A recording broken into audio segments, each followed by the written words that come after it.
했습니다. 그게 여호수아 리더십인데 그건 다음 주일 해야 되겠다라고 작정을 하고 토요일 날 교회를 왔는데 성가대 찬양 올라온 게 보니까 여호수아 성을 쳤네라고 돼 있어요. 이거는 뜻이다 생각을 하고 발을 새롭게는 한 주간 더 미루고 여호수아 리더십이라고 하는 제목으로 오늘 말씀을 전하게 되었습니다.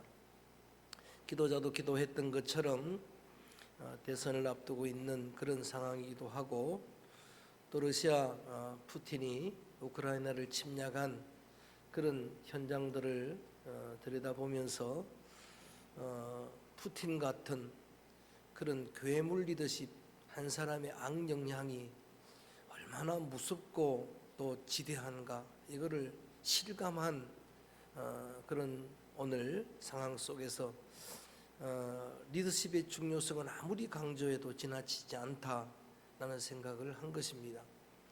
이 어려운 상황과 여건을 오히려 또 기회로 중국의 시진핑은 대만을 칠 기회로 틈을 타고 있고 또 이 와중에서도 김정은은 미사일을 쏘아대는 이런 악한 괴물 리더십을 볼 때마다 정말 하나님이 이 민족 또 여러분 성도들 우리 모두에게 많은 은혜 주시되 특별히 지도자복 리더십의 복이 함께하기를 주님의 이름으로 축원합니다. 그래서 지난 시간에는 모세 리더십 이 말씀을 전해드렸더니 설교를 듣는 많은 분들이 좋은 호응을 보였습니다.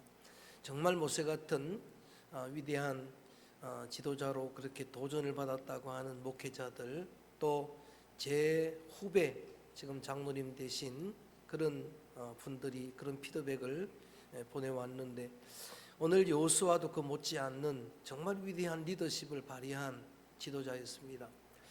여호수아를 소개하는 여호수아서 1장 1절에 보면 이렇게 표현하고 있습니다. 따라합니다. 눈의 아들 모세의 시종. 이 표현이 여호수아를 설명하는 이러한 여러분 설명이 늘 따라다니는 거예요. 그러니까 여러분 여호수아를 이야기할 때는 단 한 번도 예외 없이 거의 다 눈의 아들 여호수아, 여분의 아들 갈렙, 모세는 그렇게 이야기한 적이 없습니다. 아므람의 아들 모세라고 이야기하지 않습니다. 그래서 이런 생각을 해봤습니다. 그 부모 눈도 대단히 훌륭한 지도자였겠구나. 그러니까 계속 알려주는 거죠. 눈의 아들이 여호수아다. 여러분 자본금의 아들 자두리 이야기를 계속 하잖아요. 아버지가 훌륭하니까. 이종범의 아들 이정우 이야기 하잖아요. 누군지 모릅니까? 그러니까 아버지가 훌륭하니까 계속 이야기하는 거예요. 그 다음에 모세의 수종자 또는 시종으로 표현하는 걸 보면은 그런 훌륭한 리더가 40년을 2인자로 지냅니다. 부목사로 40년 지냈다 그 말이에요. 여러분 그렇게 40년을 모세의 에이드 측근이 되어가지고 그를 늘 섬기는 하나님의 리더십을 인정하고 그에게 순복했던 섬김의 리더십, 종의 리더십, 그게 바로 한마디로 규정을 하면은 여호수아의 리더십이라 할 수가 있습니다. 여호수아의 이름 뜻이 중요합니다. 따라합니다. 여호와께서 구원하시다 또는 여호와는 구원자시다라고 하는 이름입니다. 그러니까 하나님께서 모세는 광야까지, 여호수아는 가나안에 이끌어들인 여러 가지 의미가 있는 가운데 그 여호수아란 이름이 구약에 호세아, 요시야, 이사야, 예수아 이게 다 똑같은 이름이에요. 사실은 히브리 글은 모음이었기 때문에 자음으로는 똑같습니다. 그런데 부르기를 히스기야 또는 여호수아, 호세아, 요시야 부르는데 이름은 다 똑같습니다. 구원자라는 뜻입니다. 그런데 그 이름이 신약 시대의 성경 여러분 우리 신약 성서에는 예수라고 나옵니다. 그 예수가 똑같은 이름이에요. 예수는 구원자.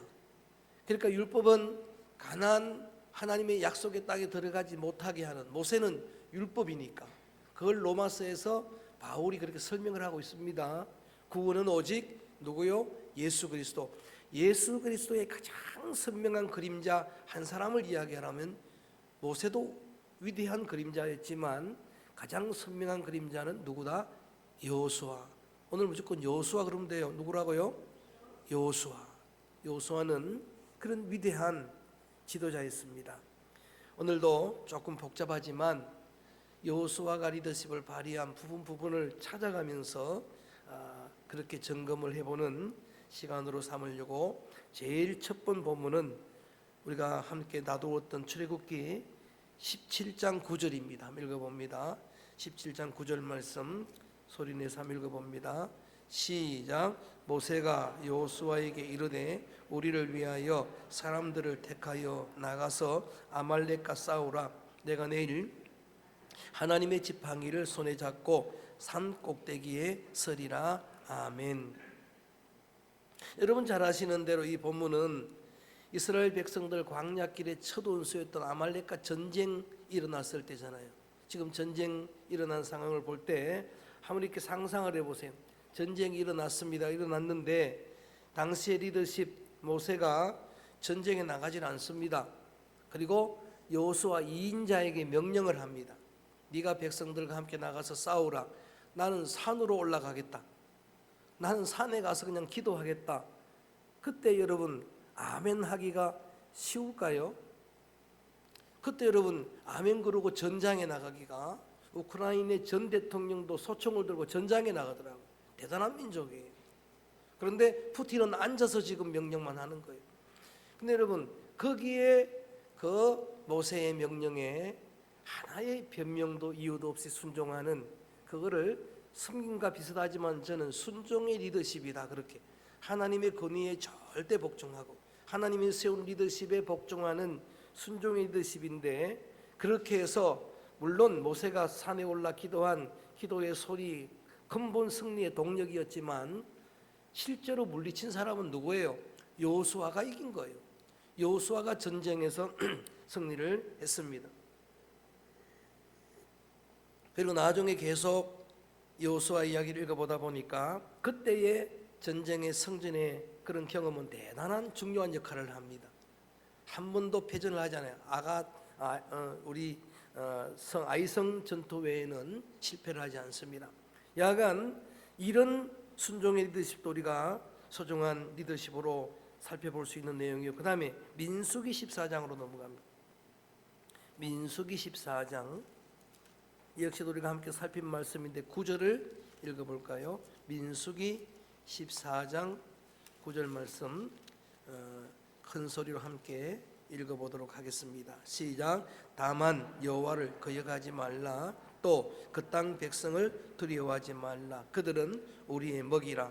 그들의 보호자는 그들에게서 떠났고 여호와는 우리와 함께 하시느니라. 그들을 두려워하지 말라 하나.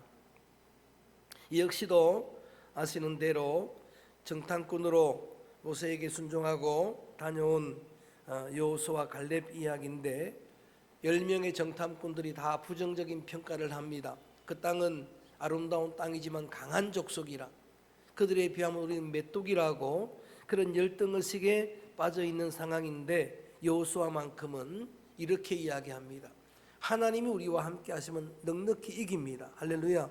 두려워하지 마십시오. 놀라지도 마십시오. 저들은 강할지라도 우리의 먹입니다. 저는 이 리더십을 이렇게 규정하고 싶어요. 절대 긍정의 리더십이다. 여러분 상황은 도저히 이길 수 없는 거죠. 이 사람들은 오합지졸이고 그들은 강한 네피림 아낙 자손입니다. 그런데도 어떤 거짓된 정보가 아니고 자기의 속에 있는 믿음으로 인한 확신으로 이런 절대 긍정의 리더십을 발휘한 겁니다. 리더는 부정적이면 안 됩니다. 리더가 불안에 떨면 이길 수가 없어요. 여러분 우리가 각자가 도전받으며 은혜도 나누지만 도전을 받으면서 우리는 각자가 리더라고 이렇게 이 말씀으로 우리를 조명해 보는데, 가정에서 리더인 가장이 두려워 떨면 지체들이 불안합니다. 여러분 공동체 안에 교회 안에 지도자들이 또는 여러분 회사 지금 힘든 경영을 하는 가운데서 지도자가 사장님이 두려워 떨면은 그런 지체들이 힘든 거예요. 그런데 모세는 흔들리지 않습니다. 절대 긍정의 리더십입니다. 할 수 있다라고 이야기합니다. 하면 된다라고 이야기합니다. 할렐루야. 이 위대한 리더십이 저와 여러분 우리의 리더십이 되어지기를 주님의 이름으로 축원합니다. 또 하나 민수기 27장 18절로 넘어가 봅니다. 27장 오늘 성경을 많이 좀 찾겠습니다. 27장 18절 말씀을 함께 읽어봅니다. 시작. 그 안에 영이 머무는 자니 넌 데리다가 그에게 안수하고, 거기 영이 머문다는 말씀을 중심으로 여호수아의 리더십은 영적 리더십이다. 그가 이 세상에서 지도력만 발휘한 게 아니고 하나님이 인정하는 여호수아, 그 안에는 성령이 늘 머문다라는 이야기를 하는 거예요. 그러니까 성령님은 여러분 심령 안에 머무는 분입니다. 성령님은 내주하시는 분이에요. 그런데 그 그릇이 불편하면 계속 계실 수가 없습니다. 성령님이 여러분 가운데 임재하기를 축원합니다. 근데 계속 머물기를 축복합니다. 성령이 늘 머무는 심령이에요. 그러니까 주의 영이 충만한 영적 리더십이었다라고 하는 비슷한 이야기지만 신명기 34장으로 가봅니다. 쭉쭉 넘어갑니다. 신명기 34장 9절, 역시 9절 말씀도 읽어봅니다. 신명기 34장 모세의 마지막 장면으로 나누었던 거기에 이제 모세 리더십을 계승하는 그를 이렇게 표현합니다. 9절 말씀 읽어봅니다. 시작. 안수함으로 그에게 지혜의 영이 충만하니 이스라엘 자손이 모세에게 명령한 대로, 그러니까 비슷한 이야기지만 주의 영이 늘 머무는 영적 리더십에 그 주의 영 성령은 지혜의 영인 줄로 믿습니다. 지혜가 충만한 지도자였다. 지혜의 영이 충만한 그런 지도자였다라고 그렇게 하나님이 이 여호수아를 인정했습니다. 모세가 볼 때도 그는 성령과 지혜가 충만한, 여러분 솔로몬 이야기를 종종 예를 들지만 솔로몬이 지혜의 왕이라고 했을 때 하나님이 그에게 지혜를 주셨잖아요. 주의 성령의 지혜의 영을 그에게 주시니까 듣는 마음인 지혜가 충만했다라고 말씀을 드렸는데, 여호수아서까지 계속 같이 읽어보다 보니까 그 비결 중에 하나가 있습니다. 핵심 비결이 있는데 그게 뭔가 하면 하나님이 처음부터 여호수아를 세울 때에 그렇게 말합니다. 내가 너를 모세의 뒤를 이어서 지도자로 세우는데 율법이 내 입에서 떠나지 않게 하라. 할렐루야. 말씀이 늘 그 입에 떠나지, 그의 삶에 그의 심령에 떠나지 않으니까 여호수아는 성령도 충만하고 지혜도 충만한 그런 리더십을 발휘할 수 있었다라고 그렇게 설명을 드릴 수 있습니다. 자, 이렇게 모세의 뒤를 이어서 이제 진짜 리더가 되는데, 실상 그런 리더십을 발휘한 여러분 여호수아지만 그 타고난 심성은 굉장히 심약하고 소심한 그런 영입니다. 심리학자들이 어떻게 그렇게 규정하는지는 모르지만, 자, 한번 보실까요? 여호수아서로 좀 넘어갑니다. 본격적으로 1장 9절 말씀. 1장에서는 그런 이야기가 계속 반복되지만 9절만 읽어봅니다.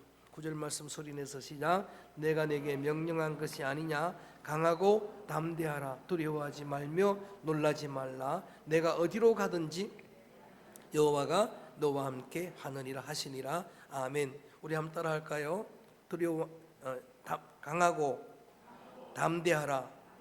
두려워하지 말며 놀라지 말라. 저는 여호수아 이야기를 읽어 나가다 보니까 여러분 이 이야기는 눈의 아들 여호수아라고 반복한 만큼 계속해서 이 이야기가, 오늘 본문 오늘 조금 전에 읽었던 1장에만 보아도 6절에서부터 계속 똑같은 예, 강하고 담대하라, 두려워하지 말라. 또 7장에 오직 강하고 극히 담대하라. 또 여러분 9절에서도 계속해서 강하고 담대하라. 어떤 생각을 여러분 하게 됩니까? 타고난 기질은 굉장히 유약한, 그리고 소심한, 겁 많은 사람이었다라고 하는 겁니다. 그런데 그에게 늘 하나님은 눈의 아들 여호수아라고 반복한 만큼 계속해서 여호수아에게 나타날 때마다 하나님이 말씀하십니다. 너는 강하고 담대하라. 너는 놀라지 말라. 내가 너와 함께 할 것이라. 내가 너를 떠나지 아니하리라. 할렐루야.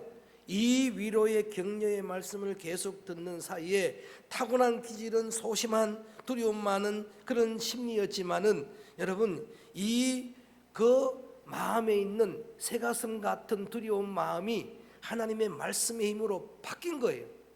하나님의 말씀의 힘으로 사자심장으로 바뀐 거예요. 그래서 지금부터는 여호수아는 용감한 대장이 됩니다. 할렐루야. 누구도 감당하지 못하는 전쟁에 능한 그런 용사가 되어 가나안 모든 땅을 정복하는 승리자가 됩니다. 여러분 이런 리더십을 발휘하는 이러한 여호수아를 이렇게 묵상하다 보면은 그 리더십은 따라합니다. 다시 한번 합니다. 순종의 리더십. 왜 그렇게 그가 담대하게 강하게 하나님의 말씀을 믿고 그 다음에 말씀대로만 하면 된다라고 하는 확신을 가지고 이후로는 모세에게 순종했던 것처럼 하나님 말씀에도 전적으로 순종합니다. 그리고 담대합니다. 그리고 승리합니다. 여러분 그 이야기들이 많아서 다는 다루지 못하겠지만 요단강을 건너는 장면도 제가 본문 찾지는 않습니다. 그런데 거기도 보면은 도저히 이 여호수아가 본성으로 가졌던 기질로서는 할 수 없어요. 범람하는 추수철이라 돼가지고 그 강이 범람했다 그랬어요. 요단강은 지금도 그렇답니다. 추수철에 그렇게 여러분 처음 열매를 거둘 때 또 나중 열매를 거둘 때 그런 추수철에는 범람한다 그래요. 우기가 돼가지고 범람하는 그런 시기에 그 요단강을 육지처럼 걷는 것은 이것은 하나님에게 절대 의존하는 하나님 말씀을 믿고 하나님 신뢰하는 마음으로 순종한 순종의 승리인 줄로 믿습니다. 그리고 길갈이라고 하는 처음 땅에 도착을 합니다. 길갈은 그 뜻 자체가 따라합니다. 수치를 굴러보내다. 그 길갈은 여호수아가 가서 이름을 지은 거예요. 제일 처음 도착한 데가 길갈인데 길갈에 도착하자마자 만나가 끝납니다. 이때부터는 농사에서 그 땅에 살도록 하신 거예요. 그런데 이 처음 도착한 길갈이 왜 대단히 중요한 그런 땅이 되는가 하면은 여기가 하나님의 은혜를 기념하는 자리이기 때문입니다.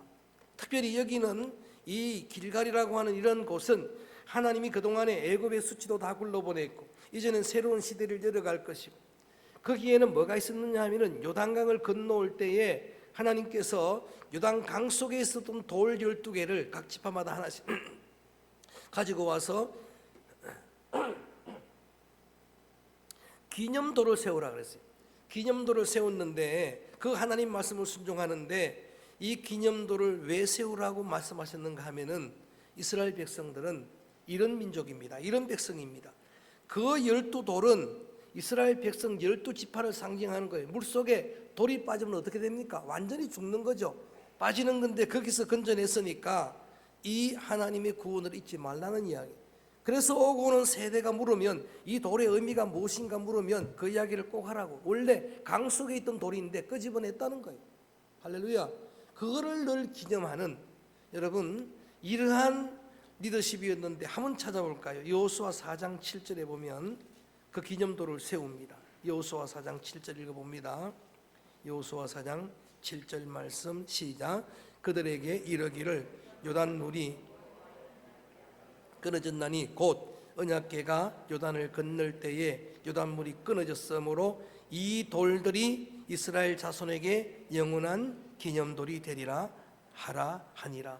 영원한 기념돌이 되도록 그렇게 이 돌을 기념석으로 삼으라. 그리고 앞으로 전쟁을 할 때도 계속해서 전쟁을 남부지방 다 점령하고 돌아와서 길갈에서 재무장합니다.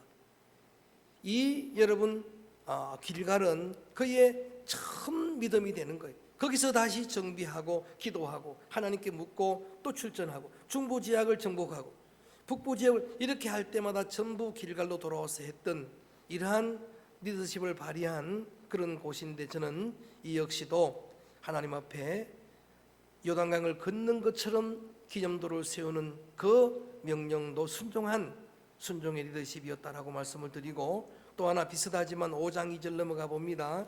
아주 인상적인 장면입니다. 5장 2절, 이제 진짜 전쟁을 해야 됩니다. 길갈에서 전쟁을 앞두고 있는 상황인데 이 명령까지도 순종을 합니다. 5장 2절 시작. 그때에 여호와께서 여호수아에게 이르시되 너는 부싯돌로 칼을 만들어 이스라엘 자손들에게 다시 할례를 행하라 하시매, 무슨 이야기인가 하면은 출애굽한 백성들은 1세대들은 다 죽었습니다. 여호수아 갈렙 빼놓고 할례 받은 그런 자녀들은 다 죽었어요. 그러니까 광야에서 태어난 제2세대들은 할례를 안 받은 거예요.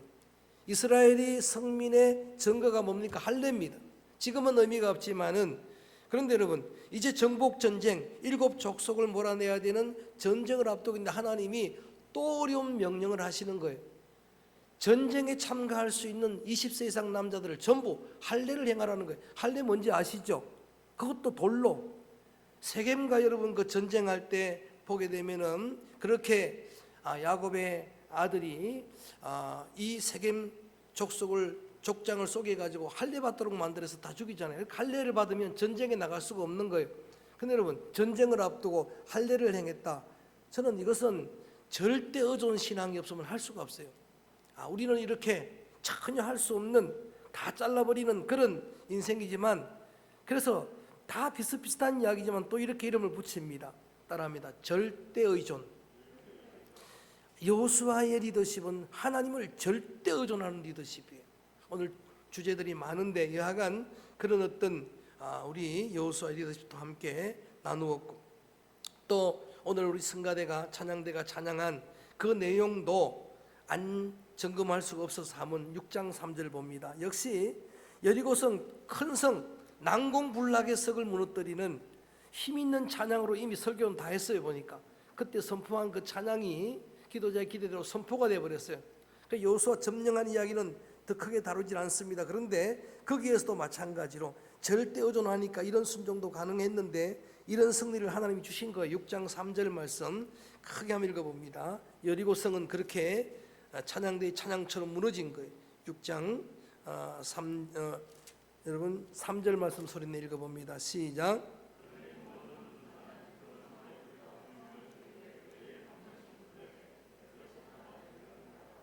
정탐한 여리고성은 난공불락의 성입니다. 그들은 강한 백성입니다. 그런데 그 성을 점령하는데 도무지 이해되지 않는 하나님은 6일 동안 매일 한 바퀴 돌라는 겁니다. 7일째의 7째 날은 7바퀴 돌고 마지막에 여러분 일제히 나팔 소리와 함께 함성을 지르게 되면 찬양대의 찬양처럼 여리고성은 무너지는 겁니다. 할렐루야. 여러분, 이게 절대 의존 신앙 아니고 어떻게 할 수가 있습니까? 절대 의존하면 신장로님 그렇게 될 줄로 믿습니다. 장로님의 여리고성이 무너질 줄로 믿습니다. 뭐예요? 그게 무너지는 거예요. 뭐 그것이 무엇이든 간에 이게 리더십이에요. 하나님이 하시면 코로나 진짜 무너지게 될 줄로 믿습니다. 할렐루야. 그렇게 되기를 주의 이름으로 축원합니다. 어떤 상황이라도 이 믿음이 있어야 하는 겁니다. 하나님이 함께 하시면 됩니다.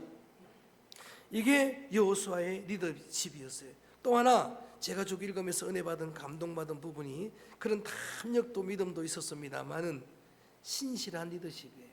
그래서 그 이야기는 이제 다 다룰 시간이 조금 없어서 간단하게 말씀을 드리는데, 여리고성을 점령할 때에 그 정탐꾼들이 자기들끼리 가서 기생, 프로스티투트라고 하는 기생은 창녀입니다.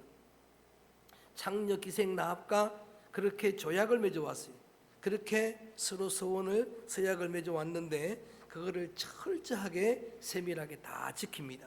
더군다나 자기를 속였던 이 원주민 가운데 기브온 족속이 있습니다. 기브온 족속은 여호수아의 또는 모세의 이스라엘의 소문을 듣고 이미 마음이 물처럼 녹아가지고 거짓말로 그렇게 속여서 조약을 맺습니다. 우리는 먼 데서 온 사람입니다. 낡은 옷을 입고 뭐 그런 가죽 부대를 가지고 와가지고 그렇게 초라한 모습을 가지고 거기에 속아 넘어가서 여호수아가 그 거짓에 속은 속은 대로 조약을 맺습니다. 그런데 나중에 발각이 됐습니다. 거짓인 게. 근데 여러분 이렇게 이야기합니다. 여호수아가 너희들이 속이어서 조약을 맺은 거지만 나는 야훼 하나님의 이름으로 그렇게 조약을 맺은 것이다. 하나님의 이름의 영예를 위해서 꼭 지켜야 된다. 할렐루야. 신실한 리더십이었어요. 하나님의 속성이 신실성 아닙니까? 김영희 군사님, 하나님의 속성이 신실이잖아요. 그죠? 그분은 신실한데 그처럼 그의 속성, 그의 마음, 그의 여러분 영성이 부어져 가지고 이렇게 신실했던 사람이 바로 이러한 여호수아의 리더십이었다라는 것을 강조합니다. 여호수아서 9장 20절 말씀입니다. 한번 점검하고 넘어갑니다. 9장 20절 말씀 읽어봅니다. 속아서 조약을 맺었는데도 9장 20절 소리내서 시작. 우리가 그들에게 말미암아 진노가 우리에게 임할까 하노니 이렇게 그들을 살리리라 하고, 속인 자들이지만 나는 이렇게 하나님 앞에 내가 그 이름으로 맹세한 걸 어겼다가 하나님이 진노가 쏟아질 줄 모르니까 우리는 그들을 살려야 되겠습니다. 그 일로 인해서 앞으로 큰 낭패를 당합니다. 그 장면까지도 이제 오늘 함께 잠깐 살필 테지만은, 그러나 그들을 살려줘서 아까 말씀드렸던 것처럼 언제든지 초심으로 돌아가 길갈에 다시 출발하고, 그럴 때마다 하나님께 묻고, 늘 하나님께 물으면 아무리 그들이 강해도 중부 지역이 다 연합해도 북부 지역이 다 연합해도 이 여호수아를 이길 수가 없습니다.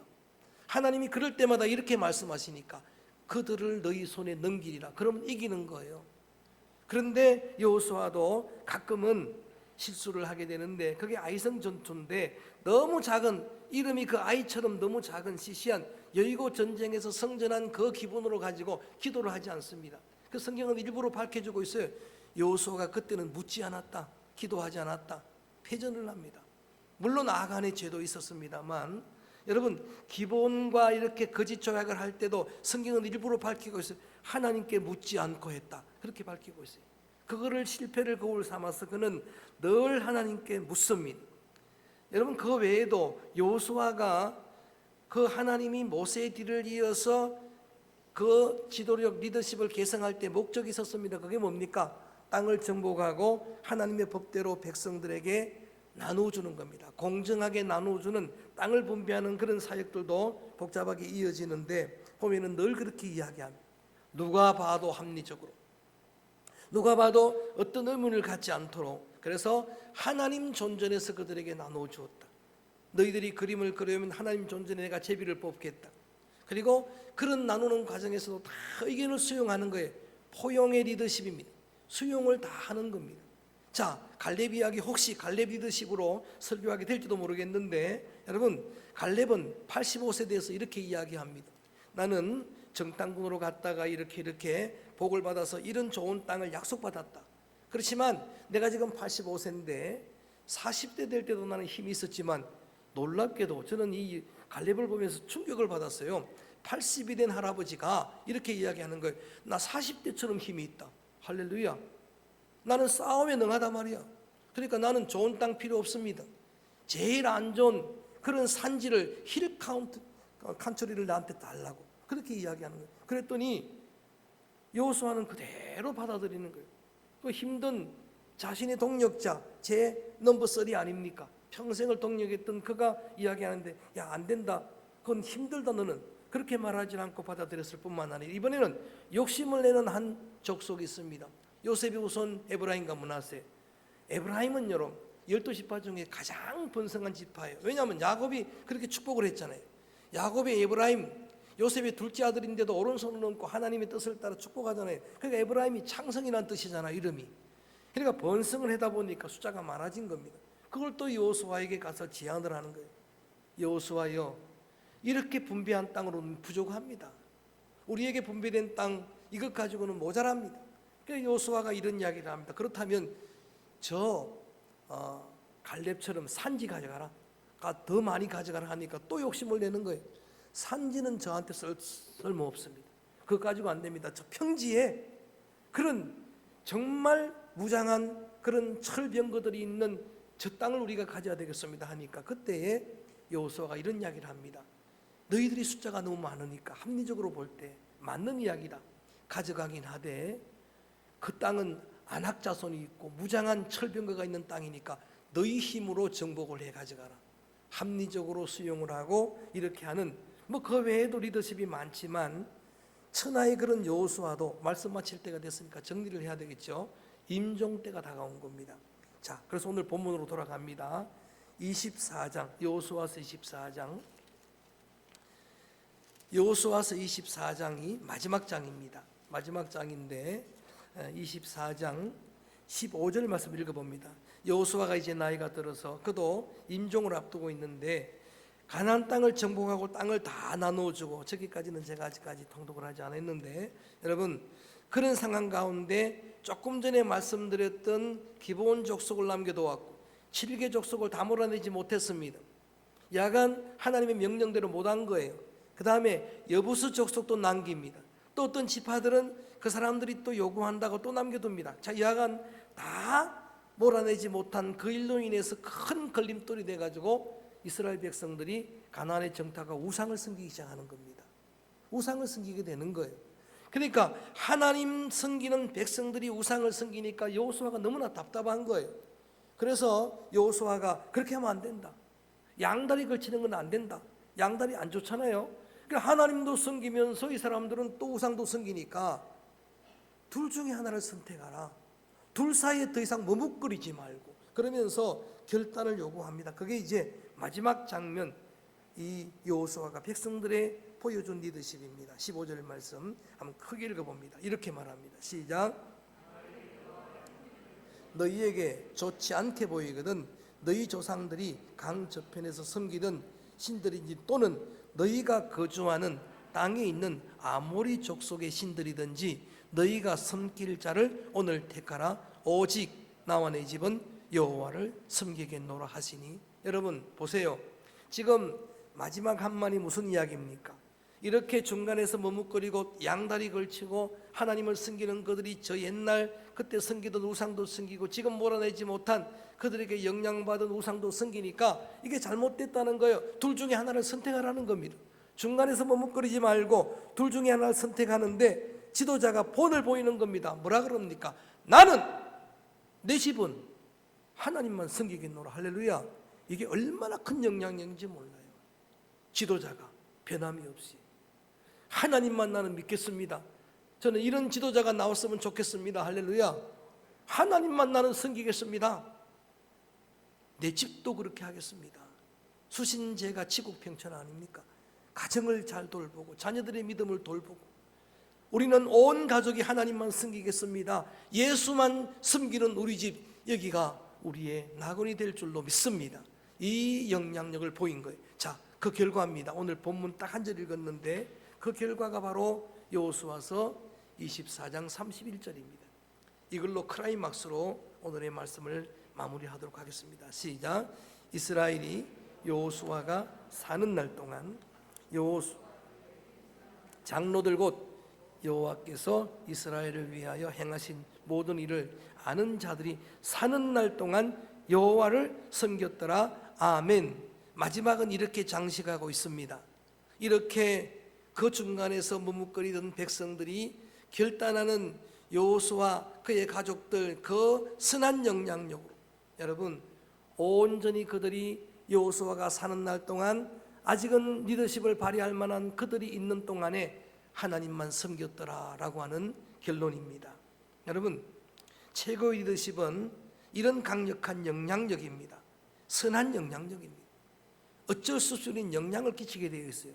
그런데 여러분 가정의 리더로서 또 공동체 안의 리더로서 또 교회 안의 리더로서 저와 여러분 우리들이 큰 은혜도 받지만 도전을 받을 그 리더십이 뭔가?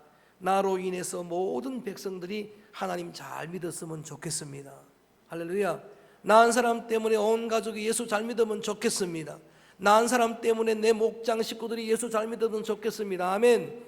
나 한 사람 사장 때문에 여러분 모든 직원들이 예수 잘 믿었으면 좋겠습니다. 이 이상의 리더십이 어디 있나요? 요시야가 사는 날 동안 백성들이 하나님만 섬겼다 그랬어요. 최고의 리더십입니다. 그런데 여호수아도 마찬가지. 옛날 앞으로 이어질 요시야 왕만큼 선한 영향력을 발휘하게 된 겁니다. 그래서 오늘 모세의 뒤를 이어서 정말 이런 리더십을 꿈꾸면서 은혜도 받고 도전도 받으면서 우리가 여호수아의 리더십을 조금 장황하게 또 여러 가지를 함께 점검해 보았는데 어떤 말씀이 여러분 마음에 심기든 간에 그 한 가지라도 붙들고 여러분의 삶에 여러분 리더십에 적용하게 될 때 우리의 공동체는 꿈과 미래가 열력이 될 줄로 믿습니다. 여호수아 리더십입니다. 2인자로 평생 살면서 그렇게 거기에 자족하면서 거기에 소중한 훈련을 통해 나중에 탁월한 리더십이 되었던 것처럼 오늘 화려하지 않아도 정결하게 사는 삶, 행복이라고 하는 이 찬양을 다짐하면서 우리 믿음의 성도들이 함께 하나님께 영광의 찬송으로 드리기 원합니다. 행복이란 찬양입니다. 찬양합니다.